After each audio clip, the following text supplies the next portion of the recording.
এমন কি হয়েছিল যে আমি আমার ইউটিউব চ্যানেলে 3 থেকে 4 মাসেরও বেশি সময় ভিডিও আপলোড করতে পারিনি। অবশ্য এটা আপনাদের সঙ্গে এখন পর্যন্ত জানানো হয়নি। তবে ফেসবুকে নিয়মিত ভিডিও দিলেও ইউটিউবে আরও কিছু প্রবলেম থাকার কারণে মানে চ্যানেল বিষয়ক এর জন্য আরও ভিডিও আপলোড করতে পারিনি। তো মোটামুটি অনেকেই কিন্তু ফেসবুক থেকে জেনে গিয়েছেন যে আমার আসলে কি হয়েছিল, কেন এতদিন ভিডিও আপলোড করতে পারিনি। আজকে আপনাদের সঙ্গে আমি শেয়ার করব। আশা করি আজকের ভিডিওটি ভালো লাগবে, আর ভালো লাগলে একটি লাইক দিয়ে ভিডিওটি দেখা শুরু করতে ভুলবেন না। সকাল সকাল দুধ বের করে নিয়েছি, এখানে দুধ জাল করে নিচ্ছি। মেহমান আসার কথা চলতেছে কয়েকদিন ধরে, কখন মেহমান চলে আসবে তো এটা ভেবে, আরও মা বাড়ি থেকে আসার সময় তো কখনো খালি হাতে আসে না, এক গাদা জিনিসপত্র নিয়ে আসে, ফ্রিজ লোড হয়ে যাবে এরকম টাইপের জিনিসপত্র নিয়ে আসে। তো তালগুলো ছিল, ভাবলাম যে একেবারে ফেলে দিব, তার থেকে তাল রান্না করে খেয়ে নিই। এই তাল আমার শাশুড়ি মা আপনাদের ভাইয়া কয়েকদিন আগে বাড়িতে গিয়েছিল, তার কাছে পাঠিয়েছিল। এরকম তো কখনো আমার হয়নি। দেখুন কতখানি তাল, প্রায় 2 লিটার দুধ জাল করার পরে 1 কেজি যখন হয়ে এসেছে তখন তালটা দেওয়ার সঙ্গে সঙ্গে ছানা কেটে গেছে, আর এত বেশি মনটা খারাপ হয়ে গেল যে বলার বাহিরে। আগে পরে তো আমি অনেকবার রান্না করেছি কিন্তু কখনো এরকম হয়নি। হয়তো তালটা ফ্রিজে থাকতে থাকতে বা কোনোভাবে টক হয়ে গিয়েছে, যার জন্য এরকম হলো।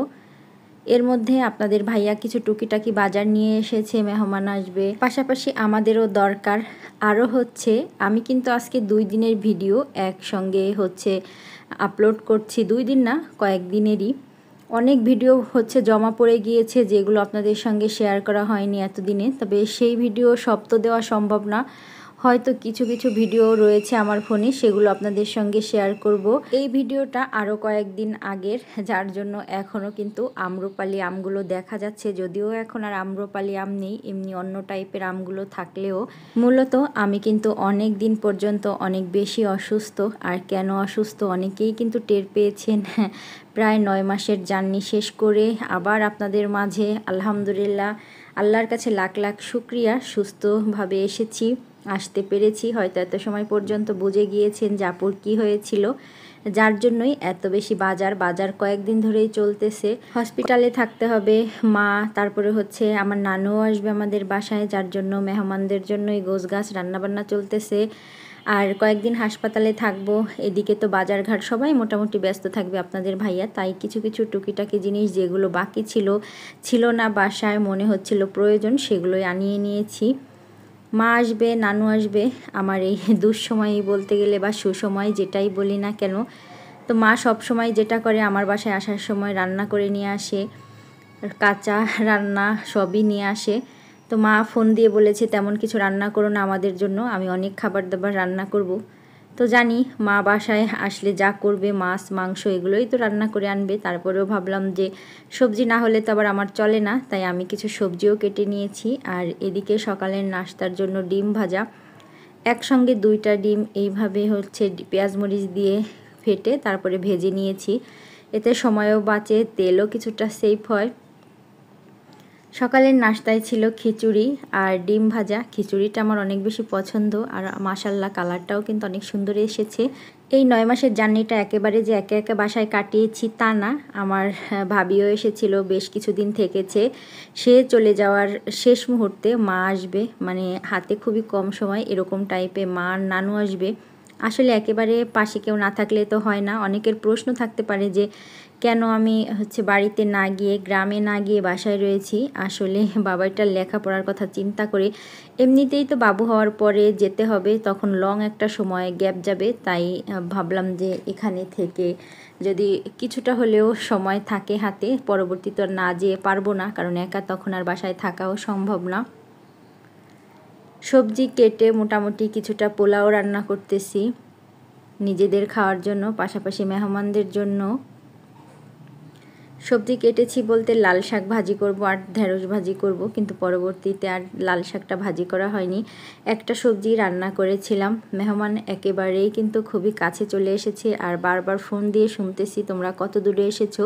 বিশেষ করে মা তো আমার বাসায় একদম আসেই না, তারপরেও এই সময় তো আর না এসে পারবে না।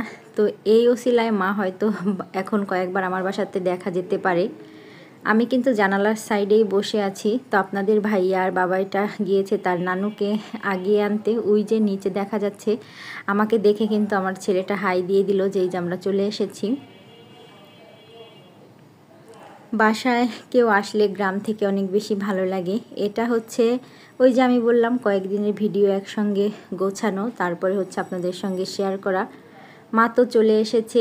এই যে দেখুন কত রকমের খাবার, প্রচুর গরম ছিল তখন, তাই কিছু খাবার ডিপে রেখে দিয়েছি। আর এখন তো অসুস্থ, তাই সবসময় ইচ্ছেও করে না ভিডিও করি। কিছু কিছু ভিডিও আছে যখন খুবই ছোট যেগুলো তখন করা হয়, আর কিছু ভিডিও আছে যেগুলো একদমই শ্যুট করা হয় না। যেমন প্রতিবার মা কি আনি খুব সুন্দর করে দেখানো হয়, কিন্তু এবার একদমই এনার্জি ছিল না, যার জন্য ক্যামেরা বন্দি আর করা হয়নি। তো যাই হোক, এদিকে আমগুলো কেটে নিচ্ছি। আম অনেক বেশি পছন্দ করি। এটা ছিল আমাদের রাতের খাবারের পরে। রাতের খাবার শেষ করে ঘুমানোর আগে প্রতিদিনই আম থাকে বাসায়, তো কাটা হয়। আর এই তো সবাইকে দিয়ে দিব আম। গ্রাম থেকে কেউ কখনোই বাসা বাড়িতে খালি হাতে আসে না। এই যে নানু কতগুলো নাড়ু নিয়ে এসেছে। নাড়ুগুলো দেখে সামনে পুজোর কথা মনে পড়ে গিয়েছে। সব দিদি ভাইয়েরা কিন্তু বাসায় নাড়ু করবে কয়েক রকমের। সবসময় নাড়ুগুলো মাই দেয়, বা কখনো কখনো আমি শখ করে বাসায় বানাই। তবে খেতে কিন্তু বেশ ভালোই লাগে। ফ্রিজে রেখে কয়েকদিন পর্যন্তই খাওয়া যায়। ফ্রিজ থেকে বাহিরে রাখলে বেশি দিন একটু তেল তেল গন্ধ হয়ে যায়, যেহেতু নারকেল। এটা হচ্ছে আমরা যেদিন হসপিটালে যাব সেদিন সকালবেলা ভোর থেকেই মোটামুটি সবাই প্রস্তুতি নিয়ে নিচ্ছি হসপিটালে যাওয়ার জন্য। নানু তো নামাজ শেষ করে এই যে শুয়ে শুয়ে তসবি পাঠ করতেছে, আর এদিকে আমিও টুকিটাকি জিনিস গুছিয়ে নিচ্ছি। মা রান্না করতেছে। আজকে আমরা চলে যাব 2-3 দিন, আমাদের মিনিমাম 2 দিন তো থাকতেই হবে হসপিটালে। আর মা একবারে রান্না বান্না করে, এখানে তো রান্না করে দেওয়ার মতন তেমন কেউই নেই। আর যাতে আজকে বিশেষ করে আর না আসতে হয়, তাই একবারে এই যে রান্না করে বেশি করে একটু রান্না করে রেখে যাবে আর রান্না করে নিয়ে যাবে। বাসার খুব কাছেই ছিল হসপিটাল, যার জন্য হচ্ছে আপনাদের ভাইয়া রোজ চলে আসতে পেরেছে বাসায়। আর আমি, নানু, মা আমরা থেকেছি। তো মাঝে মধ্যে মার যখন বিশেষ প্রয়োজন হয়েছে ওই কয়েকদিনের মধ্যে, তখন মা এসেছে।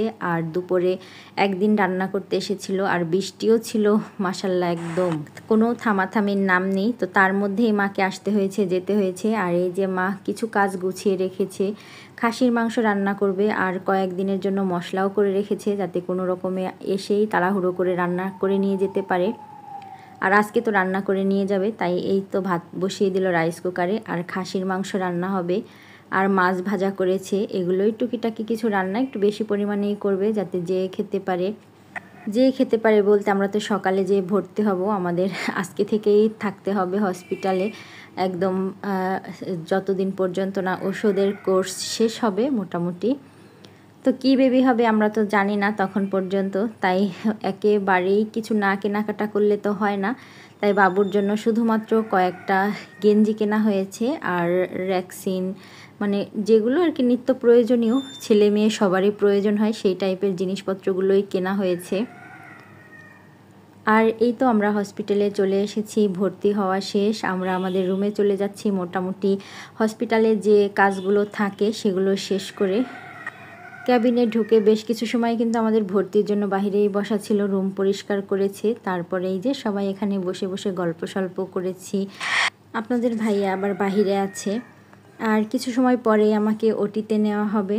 এখানে বসে আসলে সবাই গল্প করা হচ্ছে, সেই 10 বছর আগের পুরনো জার্নি প্রায় ভুলেই গিয়েছি। তো ওটিতে নেওয়ার আগে সবাই খাবার দাবার শেষ করে নিচ্ছে, আর এদিকে আমাকে স্যালাইন দেওয়া হয়েছে। একটু টেনশনও লাগতেছে মনে মনে। তো আমার মতন যারা এতদিন পরে মা হতে যাচ্ছেন, তাদের তো অবশ্যই মনে হয় সেম পরিস্থিতি, ভয় না করে কোনো উপায় নেই। তো আশা করছি আজকের ভিডিওটি আপনাদের ভালো লাগবে। ভালো লাগলে প্লিজ লাইক দিতে ভুলবেন না, আর চ্যানেলটি সাবস্ক্রাইব করে আমার পাশেই থাকবে। ওটিতে নেওয়া হচ্ছে, আর পরবর্তীতে কি বেবি হলো, ছেলে বেবি নাকি মেয়ে বেবি, সেটা দেখার জন্য কিন্তু অপেক্ষা করতে হবে। আজ এই পর্যন্তই। সবাই ভালো থাকবেন, সুস্থ থাকবেন। সবার থেকে বিদায় নিব। আল্লাহ হাফেজ।